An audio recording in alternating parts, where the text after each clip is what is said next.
Hello, everybody, and welcome to Dot to Dot.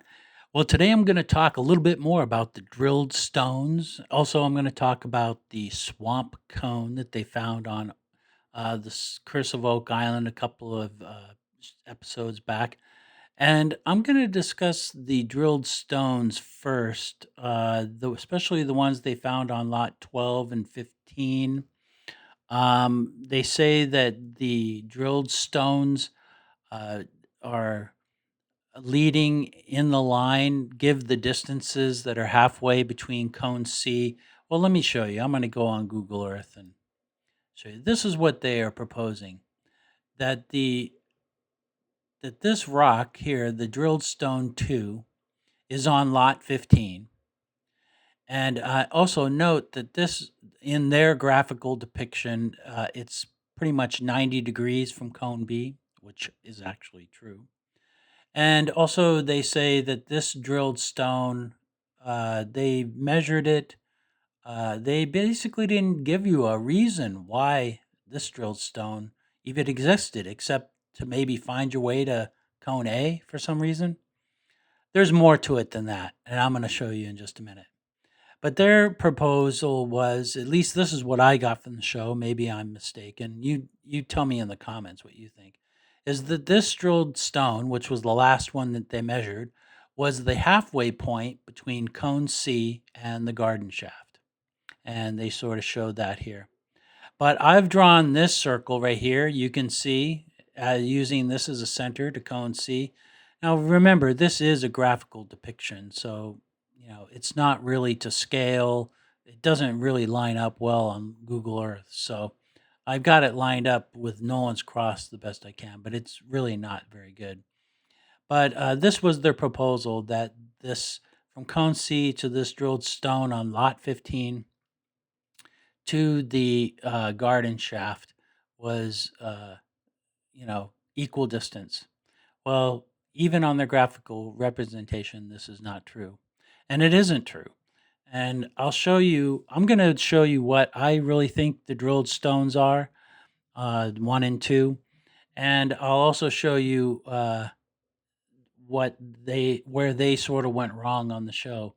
So let me take this off and let's do a real one. So let's put up the actual positions of Nolan's Cross. And we can see the garden shaft is right down here. I don't like this picture of the garden shaft on this Google Earth image, the most current one. I like the Google Earth image because we can see the swamp cone. See the swamp cone down here? It's this big white one. We can also see cone B. And this is what they tell you on the show is here's the halfway point between the garden shaft and cone C. Notice it is nowhere near lot 15. I mean, even if my lot map was off, overlay was off just a little bit, there's no way that this halfway point between cone C and the garden shaft could be possible on lot 15. And it's nowhere near the 90 degrees. Now, this 90-degree position, I believe, is true. And geometrically, I'm going to show you that it is probably the reason for these drilled stones, if those drilled stones are true. So let's look at the truth of the matter here. Let's take this off and keep the lot map on. So here we go. Here is what I believe the positions of these drilled rocks, the one on lot 12, which I call drilled rock 12, and the one on 15, which I call drilled rock 15. It is 90 degrees from cone B, and there's a reason for that, a big reason actually. And the position of this drilled rock 12 is the halfway distance. It is the distance to this drilled rock, which is the halfway distance to this position right here. And we're going to get into that in a minute. But the positions of these drilled rocks, I'm not quite sure. This geometrically makes sense as per their graphic representation, but it also makes sense geometrically. And the reason is because with this cone A being the center of this circle from cone C being the radius, it sets up a 90-degree triangle within this circle, which has a geometric significance. And the geometry of this is 145 feet to the cone A, and from the headstone to cone C is side B, which makes the distance from cone A to cone C 388 feet. And if we look at the calculation, we have 388 feet times 2 times pi times 2 pi equals 2,437 feet, and that is the circumference of the circle. So it makes sense that this is the way it is. Now, the positioning of the rock on 12, I'm not quite sure about it, but here's a picture of Steve Guptill taking a reading off of the stone. Not a very big stone. It looks like it's actually just laid there. It doesn't, I don't know. I'm a little skeptical about it, but if you notice in the background, there's these two white poles here, and you can see them. Let me take the lot map off. You can see those two white poles right here. You can see their shadow. See the shadow of it? Here's the white pole here. Here's the other white pole. Those are those two white poles here. And notice he is, make this bigger. Notice that he is to the left of this barn shed, which is right here. So I'm guessing the angle of this from that I could see the side of the barn shed, and he was to the left of it, and also his position uh, between these two poles that that he was looking about right there. So I am guessing about this position, but if it is in that position, then this is where it makes sense geometrically. And where it ends up, when you use that as the two drilled rocks as the radius of the circle, you bring it down here, and it's not the garden shaft area, but it is another drilled rock. You guessed it. And this is the drilled rock that is on the 1937 survey.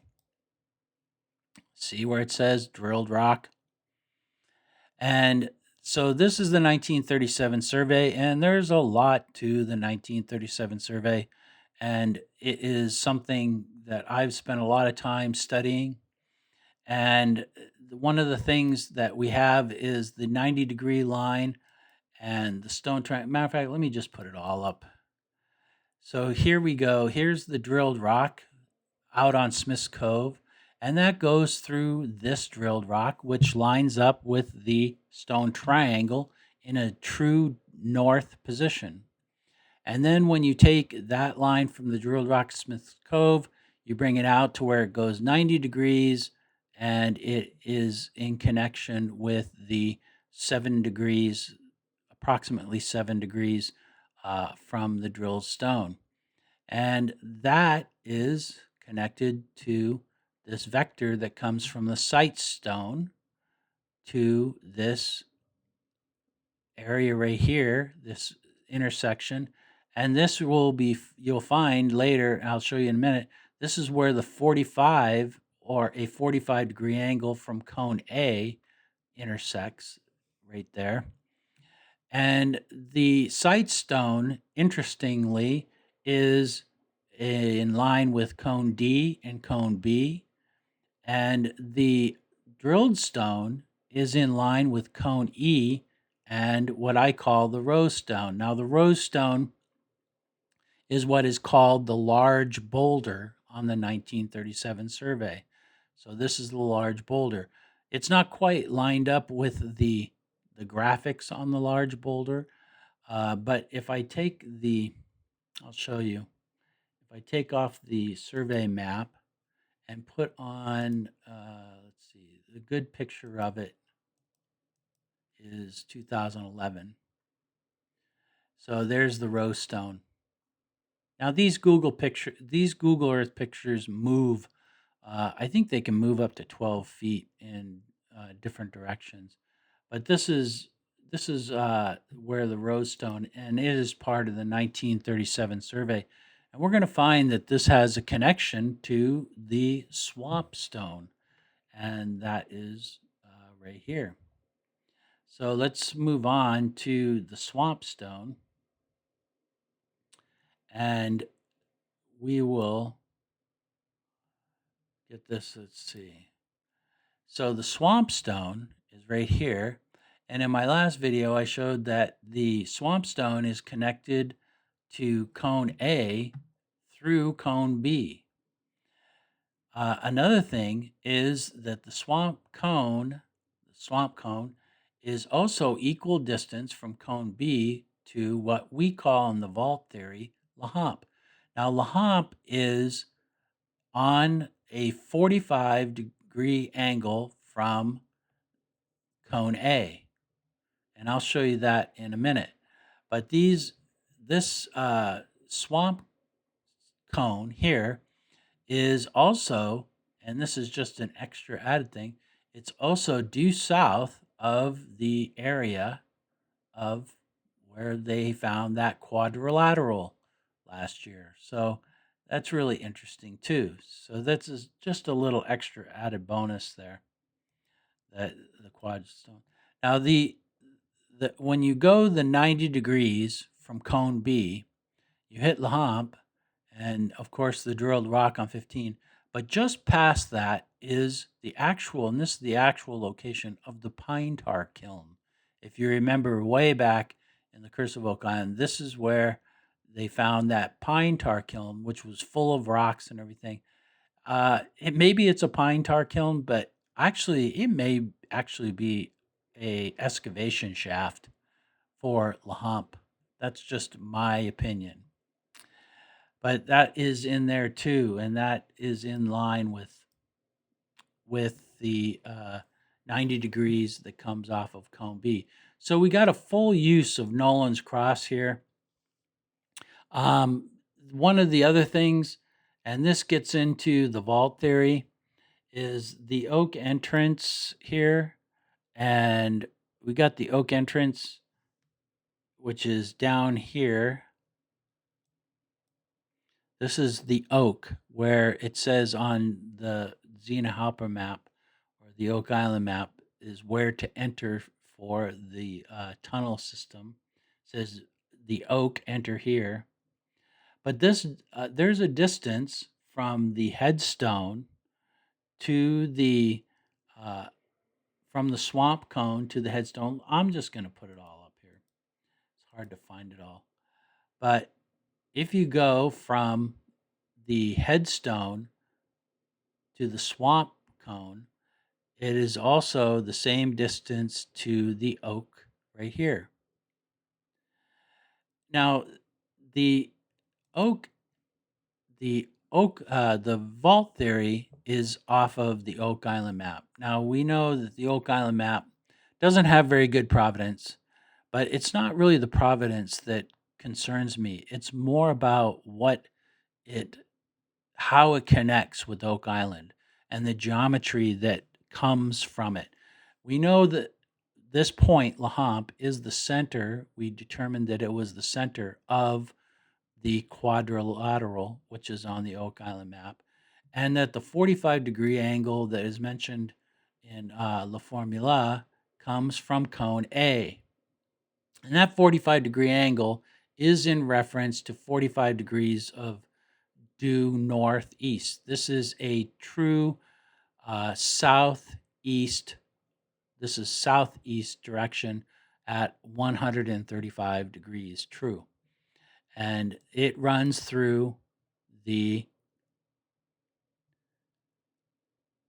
area, the oak entrance, and also where you dig 40 feet. This comes from the 1937 survey.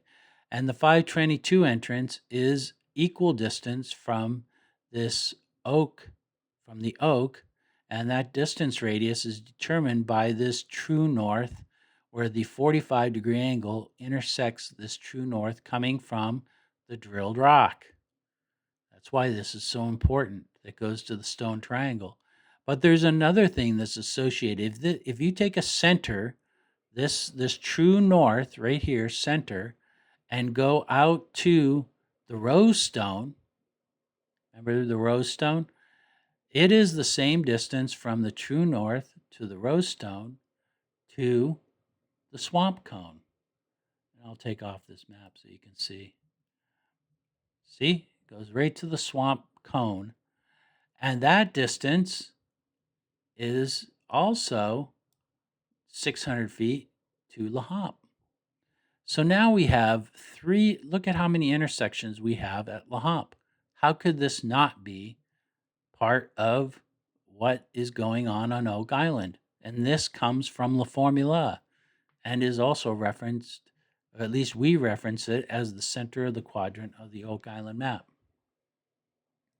Another thing that's referenced is when you go from what comes out of the 1937 survey through the sight line, the place where you dig 40 feet, it goes to the vault. Straight to the vault. So, I don't know. It's pretty intense. We're taking not just cone A and cone C. We have every point on the axis of Nolan's cross covered here with a geometric connection. There's no possible way I can make this fit. There's no possible way I can make this up. It is what it is, and the positioning of these points are so interconnected that it is a giant puzzle. And what does it mean? Well, in the vault theory, we believe the oak enter here. It's not where you enter. It is where it is part of this geometry here. And this 1937 survey in the stone triangle help you to find where to dig. And here is where if you dig 40 feet here, down to 40 feet, at 40 feet, you dig at a 45-degree angle, a short distance, and you will hit a tunnel entrance here, probably all bricked up or stoned up. And that's where you go in, and you will take that 522 peed, French peed in pre-1668 units, and you will end up at Lahomp. And then from Lahomp, according to La Formula, you will go another 1,065 peed, which is 1,141 feet, down to somewhere around in this area here. Perhaps, we don't know. You'll be in a tunnel, so it doesn't really matter. And you'll end up in a tunnel, and you'll get into the vault from there. This is the vault entrance. So the vault may be pretty big. We don't know. But they keep finding things on Oak Island, and especially these artifacts, these stone cone, the swamp cone, and these drilled rocks totally make sense with the geometry that Olivier and I have been working on for the last 3 years. So that's it for the swamp cone and the drilled cones. If you have any comments, good ones, put them in the comment section. Like and subscribe, and I'll talk to you later.